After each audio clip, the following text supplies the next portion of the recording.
Hello, welcome to High Point. Today we are going to learn about yet another tragedy by William Shakespeare, Antony and Cleopatra. I hope you must be familiar with this play. So, by the way, I hope that the previous videos that we have done in this series were helpful for you for your UGC NET preparations, and also you have visited my website known as www.highpoint.in. Message me in the given WhatsApp number here if you want to have daily quiz and news and updates related to NTA UGC NET English, because I have a WhatsApp group in which I share all these things. So if you want that, you can message me. I will include you in that WhatsApp group where you will get updates and news related to UGC NET and daily quiz and notes as well. And also follow me in the Instagram. There I have given the Instagram ID right here. You can follow me in Instagram for more reels and savable study cards and study materials, short videos related to NTA UGC NET English topics. So with this introduction, let's get into our main topic of this video, Antony and Cleopatra. So like always, we will first of all have an introductory section about the play, then we will move on to the list of the characters, then we will have a detailed and well explained summary of the play, and lastly we will have a list of themes related to this play and also the conclusion. So I hope you are ready to watch this full video without skipping it, with a pen and paper to take down the notes. Then let's begin the introduction of the play without wasting time. So guys, this is a tragedy by William Shakespeare and it's a Roman play too. So what is a Roman play? So the play that Shakespeare has written with a Roman background, about Roman characters and Roman historical characters basically. So Julius Caesar is a Roman play, and Antony and Cleopatra is a Roman play, and another Roman play by William Shakespeare is Coriolanus. So these characters, all the characters included in this play are mainly Roman characters, Roman historical characters. That's why we have a categorization here among William Shakespeare's major play, and all his Roman plays are tragedies as well, and it was first performed by the King's Men around 1607. So King's Men is a theatrical it's a theatrical group. About it we have discussed much when we had introductory introductory videos about Shakespeare. You can go and check it. So it was first performed by King's Men around 1607, and it also appeared in the first folio in the year 1623. And it follows the relationship between Cleopatra and Mark Antony from the time of Sicilian revolt to Cleopatra's suicide during the final war of Roman Republic. So it actually mainly talks about the relationship between Cleopatra, the Egyptian empress, and Mark Antony from the time of Sicilian revolt to and from there their relationship up to Cleopatra's suicide. So that is the major discussion here. And Sicilian revolt and final war of Roman Republic, these are the major background of this play. The events covered in the play took place between 40 BC and 30 BC. So the major the events happened in this play mainly took place between 40 BC and 30 BC. Moving on, let's see some history behind this play, because this is a Roman play and this is again about Roman historical characters are involving in it. So we need to know some background information, historical information about this play. So Mark Antony born about 82 BC and his military career began about 58 BC, and in 43 BC, the second triumvirate consisting of Antony, Octavius Caesar and Lepidus was formed. So if you know about Julius Caesar, see, we have already finished Julius Caesar. So if you know the story, you can see that after Julius Caesar, who formed the triumvirate. So in Rome, if you know the history of Rome, at least know something about Rome, then you must be aware that Rome was ruled not by a sole king, a single king or a ruler, but it was ruled and maintained, its power was maintained by a triumvirate. Three people are involved in a triumvirate. So after Julius Caesar, around in the year 43 BC, the second triumvirate took power, and the second triumvirate consisting of Antony, Mark Antony, Octavius Caesar. Octavius Caesar is Caesar's adopted son, okay, and Lepidus. So these three people, they formed the second triumvirate of Rome in the year 43 BC, and they quelled the rebellion of Brutus and Cassius in the east, that we all know. And for the first time, Antony met Cleopatra at Tarsus. So Antony and Cleopatra, they met each other for the first time at Tarsus, and Antony's wife Fulvia came into conflict with Antony's brother Lucius Antonius. Okay, Antony was already married when he was meeting with Cleopatra. So Antony's wife Fulvia came into conflict with Antony's brother Lucius Antonius, and later on both of them stirred up war against Octavius Caesar, but they were unsuccessful. Okay, so both of them actually they went up on a war against Octavius Caesar, but Octavius Caesar is a very powerful man and they were unsuccessful. And Mark Antony's wife died in the year 41 BC. Okay, the very next year his wife died in 41 BC. So the story happening, all these things are there inside the play. We can see at times all these historical events are happening. Mark Antony's wife died in the year 41 BC, and in 40 BC the Treaty of Brandisium was confirmed, and it was concretized by the marriage of Antony and Octavia, sister of Octavius Caesar. So since Octavius was victorious in the war, a treaty was brought about, and that treaty's name was Brandisium, Treaty of Brandisium, and it was cemented with the marriage of Antony and Octavia. Octavia is sister of Octavius Caesar. Okay, so and according to the treaty, Lepidus was to retain his African possessions, and Antony was to be supreme in the east and undertake war against Parthia. According to this treaty, so the triumvirate Lepidus, Antony and Octavius are there. So Lepidus was to retain his African possessions, and Antony was to be supreme in the east and undertake war against Parthia. And Octavius was the ruler in the west, and he had to stop piracy of Sextus Pompeius. So they have assigned their own territories to rule. See, Lepidus has to possess the African territory, and Antony was supposed to be supreme in the east and undertake war against Parthia, and while Octavius will be the ruler in the west, and he had to stop piracy of Sextus Pompeius. In 36 BC, Antony made an unsuccessful attempt to defeat Parthia. Okay, Antony made an unsuccessful attempt to defeat Parthia in 36 BC, and after spending a year with Cleopatra, he overran Armenia. So while he was there, Antony was spending time with Cleopatra, and they were like having a love affair, and there after a year with Cleopatra, he overran Armenia, and then he returned to Alexandria and outraged Roman sentiment by assigning to Cleopatra the various eastern countries. So what happens after that? After overrunning Armenia, he returned to Alexandria. So while he was returning to Alexandria, he assigned many of the eastern countries that he has to be supposed to rule. He assigned that eastern countries to Cleopatra that actually offended Roman sentiments.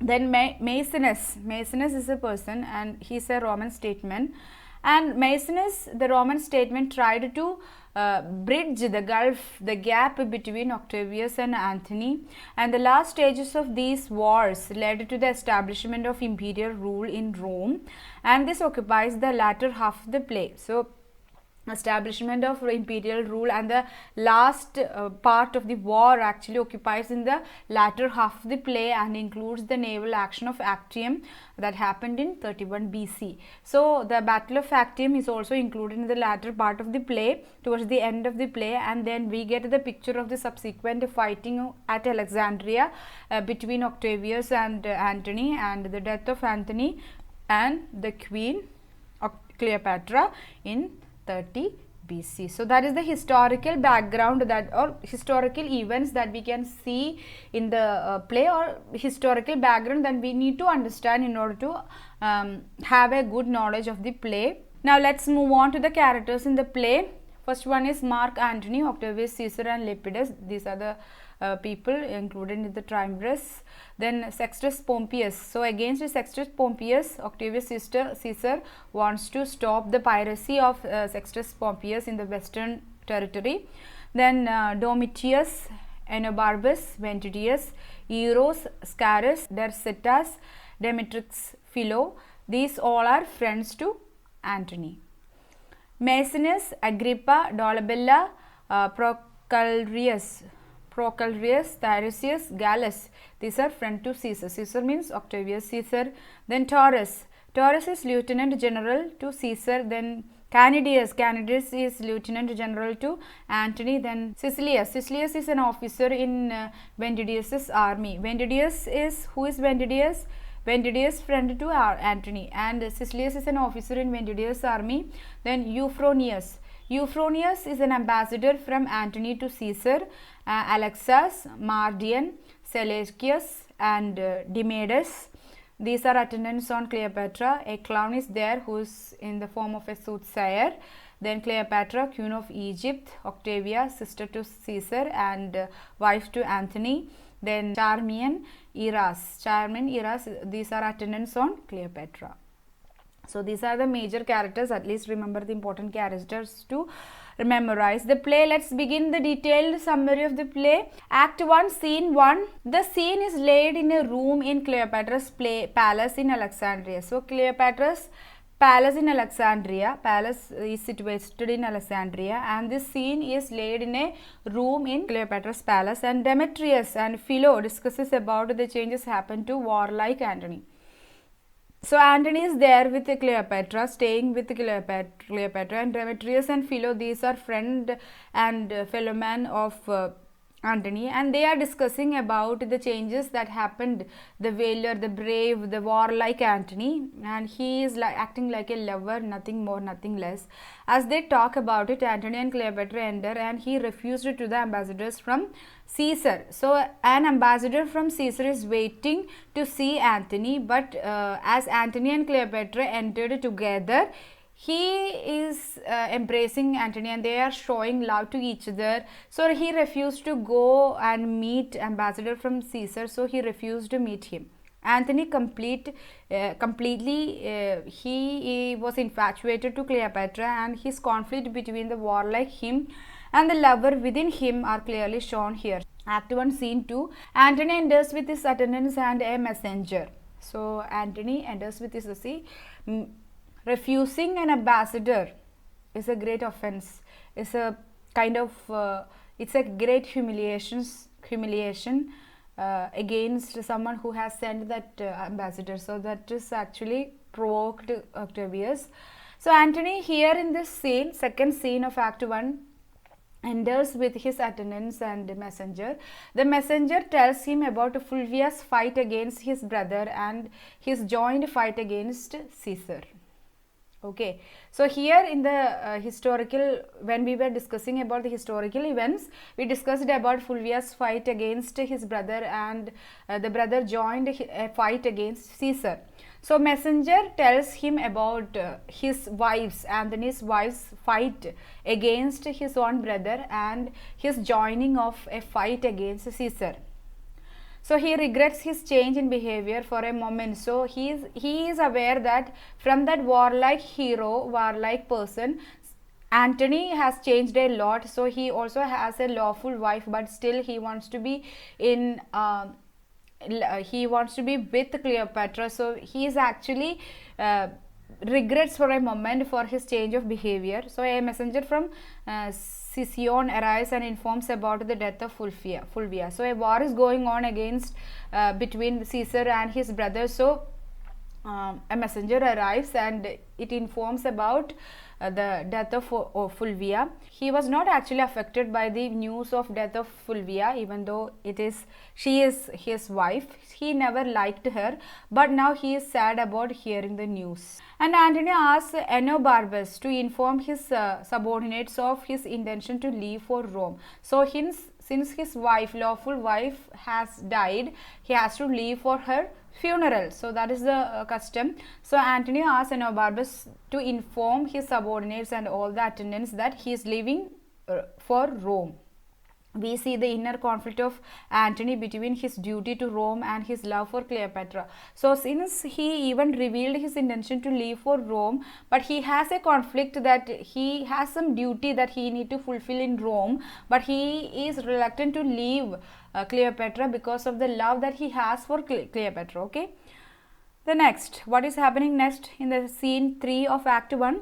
Cleopatra enters asking for Antony and sends Alexis to find him. So, since Antony was resolved to leave for Rome, Cleopatra comes and she asks for Antony and she sends Alexis to find him. And Cleopatra pretends fainting before Antony and discurses herself for trusting him. So, Antony now he is going to leave for Rome because he has some duty there. So Cleopatra, she pretends, she actually manipulating and exploiting the feeling, the love that Antony has for her. Okay, Cleopatra pretends fainting before Antony and curses that she is such a doomed person for trusting him. And Antony tells her about the civil war stirred up by Sextus Pompeius and death of Fulvia. So he tells Cleopatra that, see, me being there, Antony being there in Rome is very important now because a civil war was stirred up by Sextus Pompeius and death of Fulvia. So he has to be there to calm it down and make things okay in Rome. And since Fulvia is dead now, she felt no threat to allow him to go. So now Cleopatra already knows that, Fulvia is no more, she is dead. So she felt no threat to allow him to go. She delays his departure though. So, even though she has no threat to allow him to go, but she delays his departure by accusing him of being heartless, as he did not seem to lament Fulvia's death. So she even tells this, see, Fulvia is your wife anyway, so you have to at least show some lament or show some tears because of her death. This was not at all a kind of thing that Cleopatra desired to see, but she just accusing him and making his departure delay because of that. Now Act 1 scene 4 and 5 discussed here. The action shifts from Egypt to Caesar's house in Rome. So now the scene shifted from Egypt to Rome, Caesar's house. Caesar recounts to Lepidus the errors of Antony and accuses him for being indulgent. So everybody knows that Antony and Cleopatra, they are like lovers, and Cleopatra is loved by Antony and Cleopatra also loves Antony. They are having a public affair just like that. So Caesar also is quite disappointed about Antony's change, and Antony, he Caesar accuses Antony's errors, and he accused him for being indulgent. A messenger informed him that Pompey's party is gathering strength every moment. So Pompey, he is a pirate and he is gathering strength every moment. So he needs to be stopped. In Egypt, Antony sends Cleopatra an oriental pearl as a gift to her. So in Egypt, so even though Antony was away from Cleopatra, all he and his mind is with Cleopatra, and in Egypt, Cleopatra receives a gift from Antony, which was an oriental pearl. So there ends Act 1. Now we have Act 2, and scene 1 and 2 are discussed here. The scene happens in the house of Pompey in Messina. Okay, so the scene is happening, the location of this scene is house of Pompey in Messina. He was of high esteem of his victory. So as he was gathering more and more power, and the triumvirate, they were not, they are not together like Lepidus, Caesar and Antony. They are not like, they have conflicts in between them. So that actually weakens their power. So he was sure about his victory, but he heard of Antony's return. So Antony has returned to Rome again to fight against him. So this actually lessened his high esteem of his victory. He hopes that they may not find an agreement among themselves. So even though everybody knows that they have their own conflicts among them, so Pompey in Messina, he also hopes that they won't come to a real agreement among themselves, so that they could fight against Pompey as a unique force. When Antony enters, Caesar extends a frigid welcome to him. So Caesar actually didn't raise and showed a warm welcome to Antony, because initially Caesar's ambassador was refused by Antony. So this grudge was there. Antony tells him that he is not responsible for his brother's fight against him, and also he avoided his messenger because he was too drunk at that time. So Antony now makes up some reasons to calm down Caesar's anger, Caesar's disagreement. So Antony tells him that, you see, I am not responsible for the deeds of my brother. I never asked my brother to fight against you, or I never joined his hand to fight against you. So also I avoided your messenger, your ambassador, because I was too drunk at that time. It was not the true thing, because he was with Cleopatra only. So after hearing these reasons from Antony, Caesar showed that he has reconciled with Antony, and Caesar well aware, Caesar knew that the reconciliation between them, between Caesar and Antony, is temporary. So he has to do something to make it longer and more stable. So Caesar knows that Antony's words are not fully true. So Antony and Caesar, their reconciliation won't go for long time. So Caesar wants to make it more stronger. So he decided to make a marriage proposal between Antony and Octavia. So he wanted to get his sister Octavia to marry to Antony.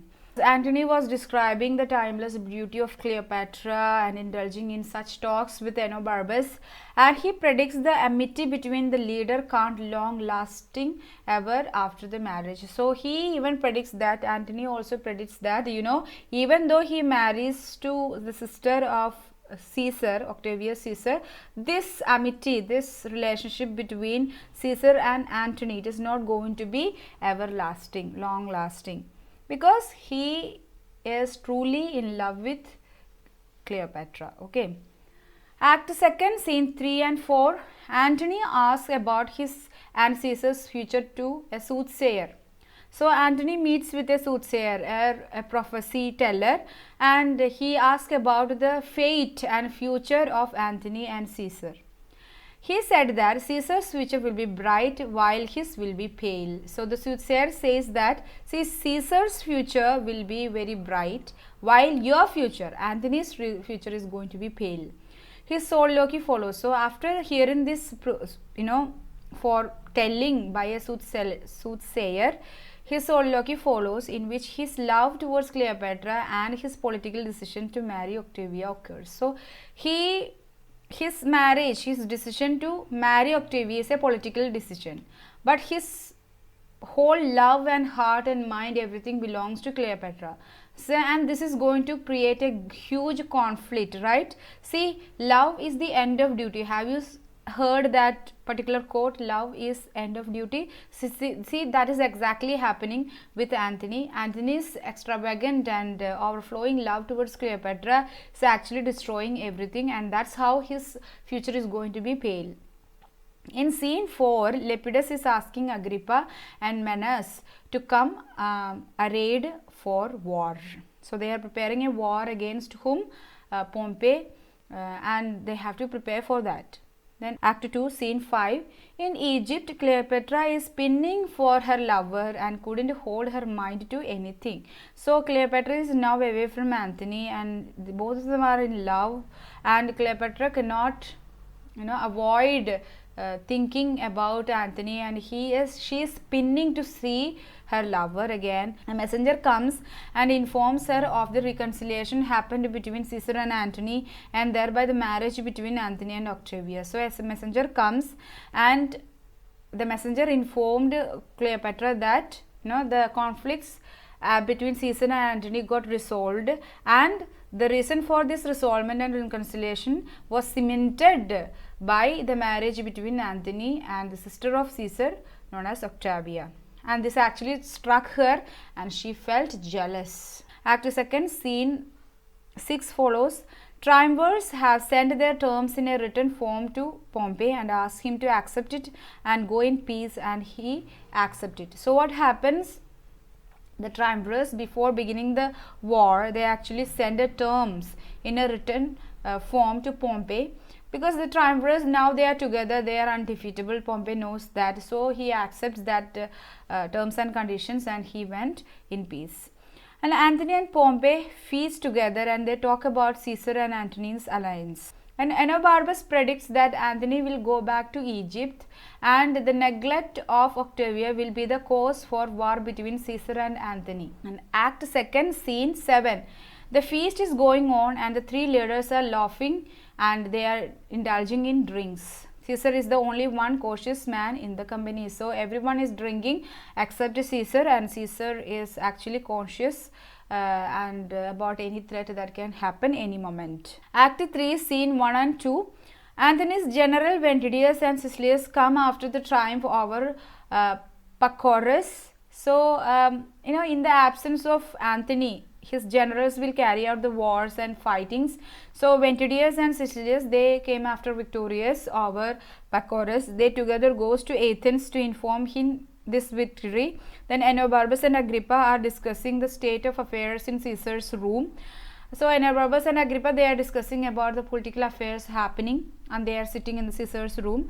And Caesar asks Antony not to allow the amity between them to turn as a source of enmity. Indirectly, he asks him to treat his sister fairly. So that means you should not, you should not keep your lover, mistress Cleopatra anymore, because you have a lawful wife now. Octavia is your wife, and you have to treat her well. So that was indirectly Caesar was telling to Antony. Act 3, Scene 3 and 4. Cleopatra is sad because Antony was married to another new woman, Octavia, and she is jealous, and there is no news and message from Antony so far. So Cleopatra is sad and asks to a messenger about Octavia and get a satisfactory description of her, and this delights her. So Cleopatra was sad not only because she didn't receive anything from Antony, but she was sad that he got married, and she doesn't know what was the she doesn't know anything about Octavia, how beautiful she is. So she asks about a messenger about the beauty of Octavia, the physical qualities of Octavia. So after hearing about the descriptions, the physical descriptions of Octavia's body and beauty, she gets a satisfactory description about her. So because she herself thinks that she is supreme and more superior in beauty than Octavia, so this delights her. Now moving on. Scene 4. In Scene 4, what happens? Scene 4 of Act 3. Antony and Octavia, and he tells how finally Caesar has to admit his merits when he started a war against Pompey without consulting him. So Antony and Octavia, they are talking, and he tells about that, about Caesar, that, Caesar has to admit that Antony got some merits when he started a war against Pompey without consulting Caesar. Antony consents her to go between her brother and him as an intermediary, so that he also get a chance to go to Egypt and meet Cleopatra. So Antony also allow her to go to her brother Caesar, and also at times to me as an intermediary between them, so that he, by giving such a consent to Octavia, what he was actually aiming, so that when she will be absent from there, Caesar will be in the western part. She has to go to her brother from east to west. So Antony will get a chance to go to Egypt and meet Cleopatra. So for that reason, Antony gave her the consent to go between him and her brother. Act 3, Scene 5 and 6. Differences between Caesar and Lepidus. So another differences are happening between Caesar and Lepidus, and this is how this triumvirate was falling. And Antony has made naval preparations, but Enobarbus doubts his victory over Caesar in sea, as it is his strong points. So since Caesar and Lepidus, they have conflicts, Antony was sided with Lepidus. So Antony has made a naval preparation about against Caesar, but Antony was advised by Enobarbus that you should not attack Caesar in a naval attack, because in the sea Caesar is indefeatable. Caesar cannot be defeated in sea in a naval attack, because Caesar is well known for his naval caliber. In scene 6, Antony returns to Cleopatra. So this is a painting in which Cleopatra meets with Antony and receives Antony. So in scene 6, Antony returns to Cleopatra, and Caesar was informed about Antony's movements.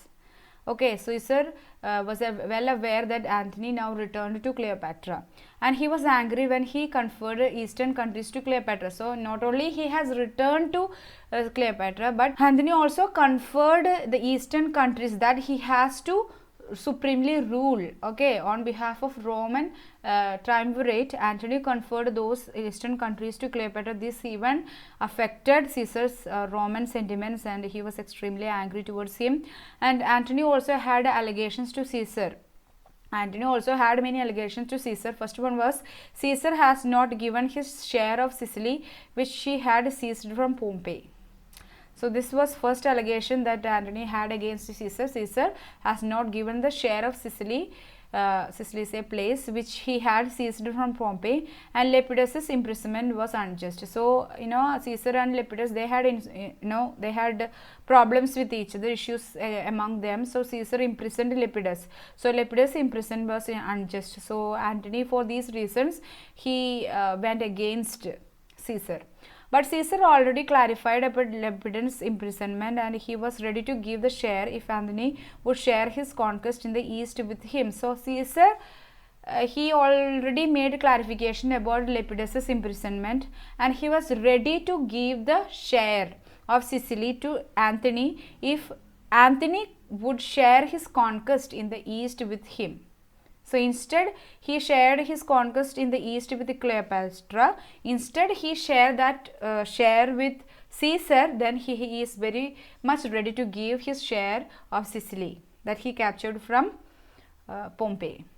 Okay, so see, Antony just wanted to be with Cleopatra. For that thing, he is making all these reasons, but nothing satisfied him. So he prepared for the war in east, and Caesar was ready to face it. Antony made his fatal plunge by leaving Octavia for Cleopatra, as it caused Caesar's enrage. So Caesar is already dissatisfied with Caesar for many reasons. So over that, Octavia was, Caesar's sister Octavia was left alone by Antony when Antony left for Cleopatra, leaving Octavia there. This event enraged Caesar. In Act 3, Scene 7, 8 and 9, what is happening? Cleopatra is now with Antony. So Cleopatra received Antony. Now she is happy.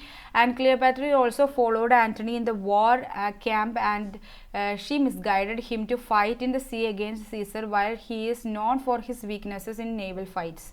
So like Enobarbus was telling that fighting Caesar in sea, that is a huge mistake, because Caesar is well known for his naval qualities. Okay, so Antony should not go for a war with Caesar in the sea, but Cleopatra being there in the war camp itself is a distraction for Antony, or more than that, she misguides him to fight in the sea against Caesar. And he put a deaf ear to Enobarbus. See, Cleopatra only could see Antony as a very great, valorous person, cannot see his weaknesses. So he was not listening to Enobarbus, who pointed out his disadvantages in fighting in the sea, such as he had no trained man to fight in the sea as Caesar. His ships are heavy, not light as Caesar, so that his ship will be move fast. So Enobarbus was not simply saying that his weak points in a naval fight to Antony, but he was telling reasonable things that first of all, Caesar is well known for his naval qualities, his great qualities in a naval battle. And another thing is that Antony lacked trained men to fight in sea, just as Caesar has. So and also Antony's ships are heavy, which are not designed to have a fight in the sea, but Caesar's ships are so light-weighted so that they can move very fast. Okay, but Antony neglected all this because Cleopatra misguided him. Act 3, scene 10 and 11. Antony got defeated in the naval engagement because his concentration is not on war but with Cleopatra. So this has to happen, right? And during the war, Cleopatra turns back and sails away, and Antony foolishly accompanies her. While the war was happening, Cleopatra turns back. She went to Egypt, back to Egypt, and she sails away from Antony. So Antony could not hold there anymore. So Antony foolishly followed her. 6 of his vassal kings joined Caesar too. So when the leader betrays the battlefield, leader is not there, then the troops, the army won't feel any enthusiasm in participating the war for the cause of Antony, right? So his 6 naval ships, actually naval kings, joined Caesar. Okay, so Antony is actually, for his foolish deeds, was, first of all engaging in a naval attack, a naval fight with Caesar, and also deserting the battlefield. That will actually affect negatively the mental ability or mental enthusiasm of the soldiers to fight in a war. So Antony losing people there. So Antony thinks of his defeat, and he, being the reason for it, he asks his followers to join Caesar. So Antony, now he is aware that he is going to get a defeat, and he is the reason. His deeds, his foolish advices, his foolish decisions and his foolish acts actually are the main reason for this defeat. So without wasting time, Antony asked his followers to join Caesar. As he ponders, Cleopatra arrives and he didn't notice. So he was pondering about his defeat and necessary, inevitable end. Then he was thinking about it, and Cleopatra arrives, and he didn't notice that Cleopatra has come to him. But even in his despair and disgust, he never loses his passion for her. See, now he is in complete despair and disgust. He has nothing to hope about this war, but he never loses his passion and love towards Cleopatra. Act 3, scene 12. Antony and Cleopatra tries to be in peace with Caesar, but he ignores them and put unacceptable demands before them. So what happens? Now they are aware, Antony and Cleopatra are aware that they are going to get a huge defeat from massive defeat from Caesar. So they tried to be in peace with Caesar. So and Caesar ignores them, and he put unacceptable demands before them. And Act 3, scene 13. Enobarbus discusses the causes of failure in the battlefield. So Enobarbus, after the defeat, he was explaining the causes and reasons for his failure in the battlefield. And Caesar's messenger arrives and meets Cleopatra and asks to reject Antony, but quite surprisingly she yields to him. So what happens? So while Enobarbus was discussing the causes of failure in the battlefield, Caesar's messenger arrives, and messenger was not for Antony, but messenger was there to meet Cleopatra, and the messenger asked on behalf of Caesar that she has to reject Antony, but that's way you can protect yourself. Antony is not already doomed, and Caesar is not going to allow him live like that. So you can always leave Antony and join him. So this, for everyone's surprise, she yields to him, and Antony was shocked by it and accused her. So Antony was not ready. Antony did everything as Cleopatra said. So she yielded before him, and it was a shock for him, and he accused her. And Enobarbus makes up his mind to leave Antony as he is a sinking ship. So Enobarbus was there. Up to this moment, Enobarbus was there. So now Cleopatra is also not there with him. So Enobarbus makes up his mind to leave Antony as he is a sinking ship. So there ends Act 3. Act 4, scene 1, 2 and 3. Caesar refuses to a single combat with Antony, because Antony, while Caesar is very good at naval operations, Antony is very good at single combats, duels. So Caesar refused to have a single combat with Antony, and he tells his farewell and thanks his followers. So Antony, when Caesar refused his to engage in a single combat, Antony tells farewell to his followers and thanks to them. Now we have Act 4, scene 4, 5 and 6. In that, Antony gets ready for the battlefield and kisses Cleopatra. Okay, so Antony is still in love with Cleopatra, and he knows that he won't return from this battlefield. He is going to have a massive attack and massive defeat from Caesar. So he gets ready for the battle and he kisses Cleopatra, and Antony was shocked to hear that Enobarbus has deserted him. So at that moment, Antony thought that Enobarbus will be with him, so he shocked to hear that Enobarbus also deserted him and joined Caesar. And Caesar tries to provoke Antony by displaying his followers who joined him now.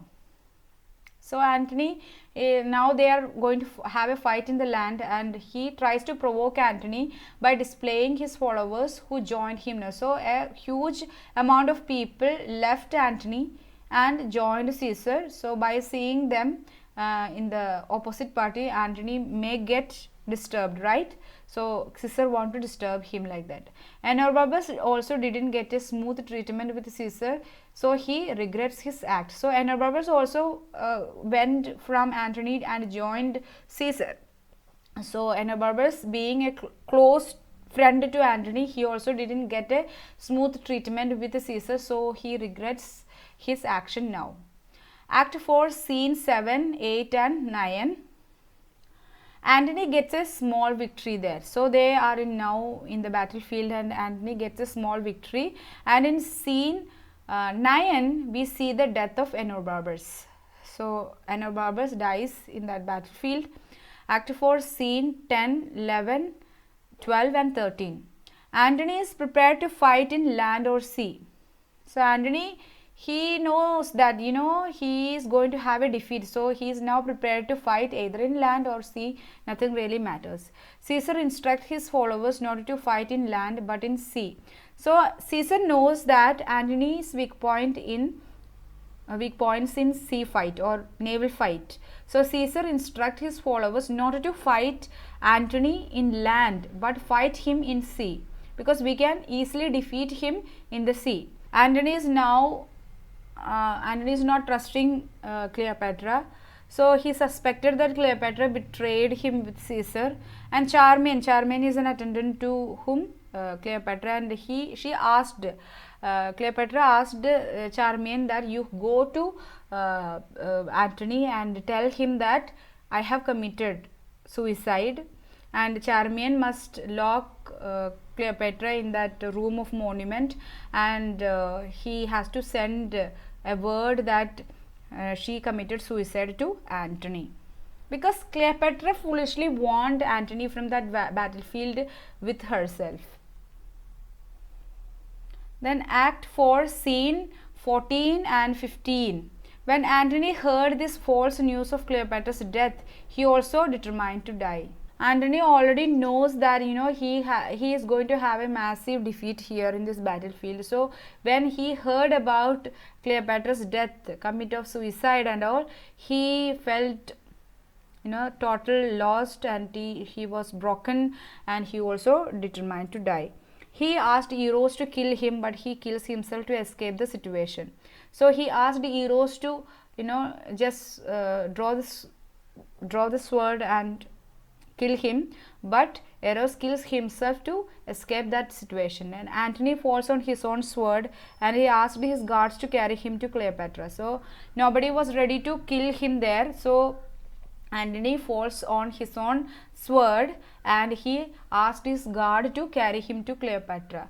By seeing the dying Antony, she also decided to commit suicide. See, she just said she just sent a message of her false suicide or her suicide, a false message, just to bring back Antony to him, not Antony to commit suicide. So this was a wrong thing done by Cleopatra as always.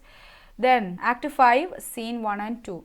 Caesar was informed of Antony's suicide. So now there is no more battle. Caesar was informed of Antony's suicide, and Cleopatra also tries to make terms with Caesar. Cleopatra also tries to, she wants to live right. Now Antony is no more. Cleopatra will be captured by Caesar. So she also tries to make terms with Caesar, since Caesar does not want her to commit suicide, but she felt about her honor and tried to stab herself while she was surrounded by his guards. So Caesar wants Cleopatra because Cleopatra was such a beauty. So everybody cherished her. Only Antony got her, but still Caesar does not want her to commit suicide because of the death of Antony. So she felt about her honor. So even though Cleopatra tried to make terms with Caesar, she felt about her honor and she tried to stab herself and die while his guards were there. So she was prevented and obstructed by doing so. And she feared that Caesar will lead her in triumph to Rome. And she also feared that she will be paraded by Caesar and she will be led to Rome as a sign of victory. Okay, and she also thought of Antony, who committed suicide when he heard about the death of Cleopatra. So many things are going on in her mind. So she already sent for Aspis. Aspis is the venomous snake, and kissed her attendants, and she dies by applying the snake to her breast and arms. So she already decided, by thinking all these things, she decided to commit suicide, and she sent for Aspis the snake and kissed all her attendants, and she died by applying the snake to her breast and arms. And Caesar enters and orders for a funeral, and along with her all her attendants also die. So in that way, tragically, the story ends. Antony and Cleopatra ends. Now the theme of the play. Love, of course, is a prominent theme here, and struggle between reason and emotion, the clash of East and West, the definition of honor, female sexuality. See, all these things are themes of the play. There are a lot of more themes are there. I have just mentioned the important ones. Now, so that's all about the play, The Tragedy by Shakespeare, Antony and Cleopatra. So I hope this was a useful session for you, and I hope that you have mentioned all the important things that you felt. Note down it. So you can comment below the major points that you have already mentioned, like major themes, characters and events happening in the play. By reading that comments, let me also know about whether you got a benefit out of this video session. Anyway, YouTube videos have its own limitations. So if you want to have study materials in the form of audio lectures so that you can listen to them limitlessly anywhere and everywhere, go and visit my website www.highpoint.in in a via Chrome, and let me know your impressions. And yeah, an offer is going on in it. You can go and check and have the free trial, and can have the demo materials of audio lectures and PDFs and practice and previous question papers. So you can go and visit my website and also follow me in Instagram, and as well as if you have any doubts and if you want to know more about, you can always WhatsApp and call in this number, and don't forget to visit my website. So thank you guys for watching so far, and meet you in the next video with yet another topic of study. Until then, stay tuned to my channel and have fun with literature. Bye bye. Thank you.